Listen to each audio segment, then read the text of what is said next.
ഞാനിപ്പോൾ നിൽക്കുന്നത് ഹൈറേഞ്ചിൻ്റെ തലസ്ഥാനമായ കട്ടപ്പനയിലാണ്. ഇടുക്കി ലോക്സഭാ മണ്ഡലത്തിൻ്റെ ഭാഗമായ കട്ടപ്പന, ഇവിടെ മുൻ എംപിയും ഹൈറേഞ്ച് സംരക്ഷണ സമിതിയുടെ നേതാവുമായിരുന്ന ജോയ്സ് ജോർജും ഇപ്പോഴത്തെ എം പി ആയ ഡീൻ കുര്യാക്കോസ് കോൺഗ്രസിലെയും NDAയിലെ സംഗീതയുമാണ് ഇവിടെ ഗോദയിൽ ഇറങ്ങിയിരിക്കുന്നത്. ആരാണ് ഇവിടെ ജയിക്കുക? മികച്ച പാർലമെൻറ്റേറിയൻ, MP ഫണ്ട് 100% വിനിയോഗിച്ചു എന്ന ഖ്യാതിയും നേടിയ ജോയ്സ് ജോർജും കസ്തൂരി രംഗൻ വിഷയങ്ങളിൽ ഒട്ടേറെ ശ്രദ്ധ നേടുകയും ഹൈറേഞ്ച് സംരക്ഷണ സമിതിയും ഇടുക്കി രൂപതയും ചേർന്ന് ഇവിടെ കർഷകർക്ക് വേണ്ടി സമരം നയിച്ച് പേരെടുത്ത ജോയ്സ് ജോർജും, എന്നാൽ കഴിഞ്ഞ ലോക്സഭാ തെരഞ്ഞെടുപ്പിൽ രാഹുൽ തരംഗത്തിൽ കടപുഴകി എറിഞ്ഞെങ്കിലും ഇക്കുറി വീണ്ടും ഗോദയിലേക്ക് മത്സരിക്കാൻ എത്തിയിരിക്കുകയാണ് ജോയ്സ് ജോർജ്. ജോയ്സ് ജോർജിനെ നേരിടുന്നത് ഡീൻ കുര്യാക്കോസും. ഇവിടെ ആരാണ് ജയിക്കുക? ജോയ്സ് ജോർജിൻ്റെ ലോക്സഭയിലെ പ്രശസ്തമായ പ്രസംഗങ്ങളും 100% MP ഫണ്ട് വിനിയോഗവും കർഷകർക്ക് വേണ്ടി പോരാടി എന്നുള്ള ആ ശബ്ദവും ഈ കുറി ജോയ്സ് ജോർജിനെ തുണയ്ക്കുമോ, അതോ ഡീൻ കുര്യാക്കോസ് ഇവിടെ വിജയിക്കുമോ? കട്ടപ്പന നഗരത്തിലുള്ള ആളുകളുടെ അഭിപ്രായങ്ങൾ ഞങ്ങൾ ചോദിച്ചറിയുകയാണ്. ഇടുക്കിയിൽ 6 വെന്നിക്കൊടി പാറിക്കും. പറയാൻ കാരണം പാർലമെൻറ്റിൽ പോയിട്ട് ബില്ലുകൾ ഓരോന്നിന് ചർച്ചയ്ക്കാണേലും ബില്ലുകളാണേലും ഫണ്ടാണേലും ഏറ്റവും കൂടുതൽ വിനിയോഗിച്ചത് ജോയ്സ് ജോർജാണ്. പിന്നെ എൻ്റെ അയൽവക്കക്കാരനാണ്. എൻ്റെ വീട് മണിയാറൻകുടിയാണ്. എൻ്റെ അയൽവക്കം തന്നെ വാഴത്തോപ്പ് തടിയമ്പാടാണ് പുള്ളിയുടെ വീട്. അങ്ങനെയുള്ള അറിയുകയും ചെയ്യാം. അല്ലാതെ തന്നെ ഒത്തിരി കാര്യങ്ങൾ എവിടെയാണേലും പുള്ളി ചെല്ലാറുണ്ട്. ഇപ്പോഴത്തെ MP സംബന്ധിച്ച് പുള്ളി ജയിച്ചു പോയി കഴിഞ്ഞ ശേഷം എന്നെ വല്ലപ്പോഴും വരും, ഏതെങ്കിലും പാല ഉദ്ഘാടനമോ അങ്ങനെയൊക്കെ ആയിട്ട് നടക്കും. അല്ലാതെ വേറൊരു കാര്യവും ചെയ്തിട്ടില്ല. അതിപ്പം കോൺഗ്രസിനോട് ചോദിച്ചാൽ പോലും അവർക്കറിയാം. ഞാനിപ്പോൾ പറഞ്ഞാൽ ഒരു പാർട്ടിക്കാരനും അല്ല ഞാൻ. അപ്പം എന്തൊക്കെ ഇതാണ് പറയാനുള്ളത്. ഞാൻ ഏതായാലും വോട്ട് അതേ ചെയ്യുള്ളൂ.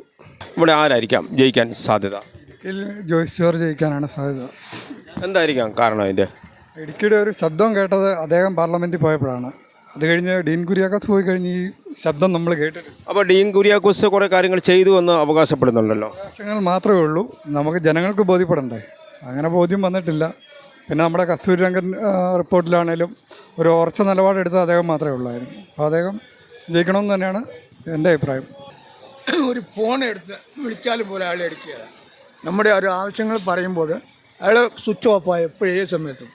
ഇനി ഈ പിന്നെ ആരാണ് സ്വിച്ച് ഓഫ് എന്ന് പറഞ്ഞത്? ഈ ഡീൻ കുര്യാക്കോസ് സ്വിച്ച് ഓഫാണ് ഫോണ്. അപ്പോൾ ഈ പ്രദേശത്ത് ആ പുള്ളി ജയിച്ച പിന്നെ ഈ പ്രദേശത്ത് വന്നിട്ടില്ല. ഈ പ്രദേശത്ത് ഇവിടെ വന്ന് ഒരു മനുഷ്യനോട് സഹകരിക്കുകയോ ഒരു കാര്യവും ചെയ്തിട്ടില്ല. അപ്പോൾ ഈ പുള്ളിയോട് എങ്ങനെ മനുഷ്യന് സഹകരണം ഉണ്ടാവും? അത് ആദ്യമായിട്ട് പഠിക്കണം. ഇപ്പോൾ ജയിച്ചു പോയി എല്ലാവരും കണ്ടൊന്ന് സഹകരിച്ച് എല്ലാവരും ഇത് പറഞ്ഞ് എല്ലാം അങ്ങോട്ടും ഇയാളെ വിളിച്ചാൽ ഫോൺ അടിക്കുകയില്ല, ഇയാൾ മിണ്ടാതിരിക്കും. ഡീൻ കുര്യാക്കോസിനെ ബന്ധപ്പെടാൻ ശ്രമിച്ചിട്ടുണ്ടോ? ഉണ്ട്, എത്രയോ പ്രാവശ്യം ശ്രമിച്ചുകൊണ്ടുണ്ട്. ഈ പെൻഷൻ്റെ കാര്യം തന്നെ പറഞ്ഞ് ഈ പെൻഷൻ്റെ കാര്യം തന്നെ അയാളോട് വിളിച്ച് പറയുമ്പോൾ അയാൾ എടുക്കുകയില്ല, ഫോൺ എടുക്കുകയില്ല. പിന്നെ ഇയാളോടൊക്കെ എങ്ങനെ സഹകരിക്കും? ഒരു സഹകരണം എനിക്കില്ല. ഇനി ജോയ് ജോർജിനോട് ഡീൻ കുര്യാക്കോസിന് എപ്പോഴാണ് നിങ്ങൾ എന്തിനു വേണ്ടിയിട്ടാണ് നിങ്ങൾ ബന്ധപ്പെടാൻ ശ്രമിച്ചത്? പെൻഷന് വേണ്ടിയിട്ട്. അപ്പോൾ അതും അദ്ദേഹത്തിൻ്റെ ഭാഗത്തുള്ള മറുപടി ഫോൺ എടുക്കുന്നേ ഇല്ല, ഫോൺ എടുക്കുന്ന ഒരു പ്രസ്താവനയില്ല. അതുകൊണ്ട് ഇയാളോടൊക്കെ എങ്ങനെ സഹകരിക്കും? ഇടുക്കി ലോക്സഭാ മണ്ഡലത്തിൽ 3 സ്ഥാനാർത്ഥികളാണുള്ളത്. 1 മുൻ MP ആയിട്ടുള്ള ജോയ്സ് ജോർജ്, 2 ഡീൻ കുര്യാക്കോസ്, അതുപോലെ തന്നെ സംഗീത വിശ്വനാഥൻ BJPയുടെ. ഇവിടെ ആരായിരിക്കാം ഒരു സാധ്യത കാണുന്നത്? സാധ്യത ജോയ്സ് ജോർജിന് തന്നെയാണ് സാധ്യത കാണുന്നത്. അതായത് കഴിഞ്ഞ കാലം ഞാനിവിടെ പലരോട് ചോദിച്ചപ്പോഴും പറഞ്ഞ് ജോയ്സ് ജോർജ് ജയിക്കും എന്നാണ് പറയുന്നത്. അതായത് അദ്ദേഹം മുൻകാലങ്ങളിൽ പ്രവർത്തിച്ചിട്ടുള്ള വികസന നേട്ടങ്ങളെക്കുറിച്ചാണ് പറയുന്നത്. എന്തായിരിക്കാം താങ്കൾ ജോയ്സ് ജോർജ് ജയിക്കുമെന്ന് പറയുന്നതിൻ്റെ കാരണം എന്താണ്? പുള്ളി പണ്ട് ചെയ്ത കാര്യങ്ങൾ തന്നെയാണ് മെയിനായിട്ടും പറയാനുള്ള കാര്യങ്ങൾ തന്നെ. ഇപ്പം ഡീൻ കുര്യാക്കോസ് ആണെങ്കിലും വന്നിട്ട് നമുക്ക് ഉണ്ടെന്ന് പോലും അറിയാൻ പറ്റുന്ന ഇതില്ലായിരുന്നു. ജോയ്സ് ജോർജ് ആകുമ്പോൾ എല്ലാ കാര്യത്തിലാണെങ്കിലും പുള്ളി ഇറങ്ങിത്തിരിക്കുകയും ജനങ്ങളോടൊപ്പം ഉണ്ടായിരുന്നുകൊണ്ടാണ് ആ ഒരു വിശ്വാസം കൊണ്ടാണ് പറയുന്നത് ജോയ്സ് ജോർജ് തന്നെ ആയിരിക്കും എന്നുള്ളത്. ഇവിടെ ആരായിരിക്കാം ഈ മത്സരരംഗത്തേക്ക് വിജയിച്ച് കയറാൻ സാധ്യത? ഈ പ്രാവശ്യം വിജയിച്ച് കയറാനുള്ള സാധ്യത എനിക്ക് തോന്നുന്നത് പിന്നെ ജോയ്സ് ജോർജിന്.